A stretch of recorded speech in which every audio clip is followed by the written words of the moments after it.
Teenager Lisa Swallows is still struggling to come to terms with the loss of her mother, who was brutally murdered by an axe-wielding killer 2 years earlier. Since then, her home life has become a nightmare. Her once loving father, Dale, has withdrawn into himself, remarrying a cold and narcissistic woman named Janet. She has a daughter from a previous marriage, Taffy, who is Lisa's complete opposite. Though Taffy isn't cruel, she is oblivious to Lisa's pain and constantly pressures her to move on and integrate with the high school social scene. One evening, hoping to get Lisa out of her shell, Taffy drags her to a party. Lisa, uncomfortable and out of place, is encouraged by Taffy to talk to her longtime crush, Michael. The conversation is awkward, but Lisa is too wrapped up in her own anxieties to notice the dismissive way Michael interacts with her, causing her vision to blur and her head to spin. Disoriented, she stumbles outside for air, only to find herself cornered by Doug, who takes advantage of her vulnerable state. Before things can escalate further, she manages to break free and flee into the night. Lisa heads to her only refuge, a local cemetery. It has become a sanctuary for her. There, she often visits a particular grave, that of a young pianist named Henry Caldwell, who died in 1837.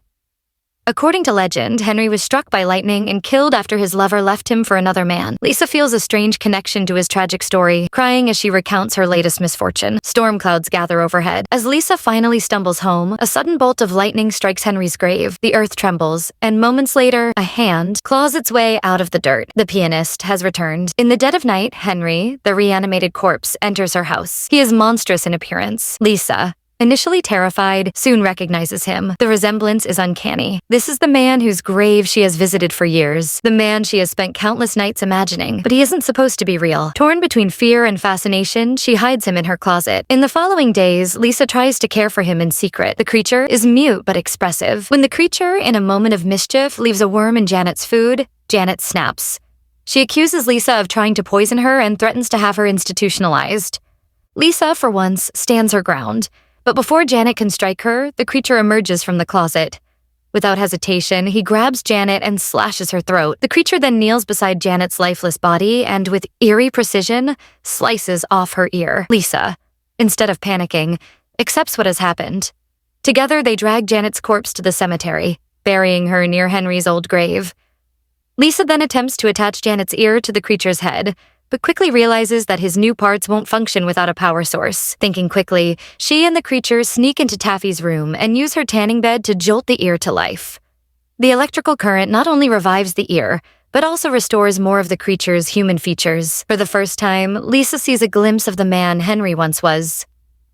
Encouraged by their success, Lisa decides to find more body parts for him. She lures Doug to the cemetery, pretending to want to meet him privately. Once there, the creature attacks, violently ending Doug's life and removing his hand. Lisa sews the new hand onto him, and, once revived, it allows him to play the piano flawlessly once more. Their bond deepens, growing into something unspoken yet undeniable. However, the outside world begins to close in.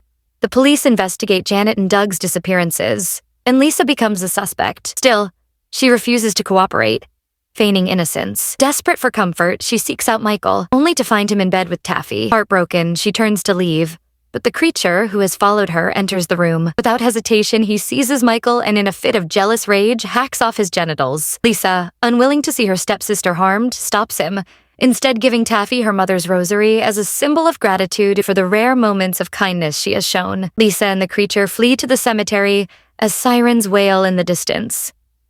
There, under the moonlight, he finally confesses his love for her. Lisa, equally consumed by her devotion to him, makes a final request: to be burned alive in the tanning bed, preventing her from being taken away and locked up.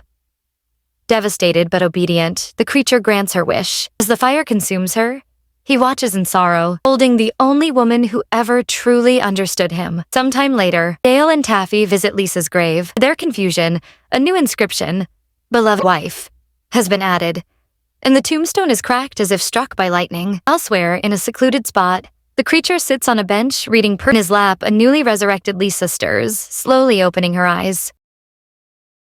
That's a wrap for this video. If you enjoyed it, be sure to like and subscribe so you don't miss any future uploads. Also, follow me on Instagram to stay updated on upcoming videos, get exclusive sneak peeks, and be the first to know what's coming next. Thanks for watching, and I'll see you in the next one.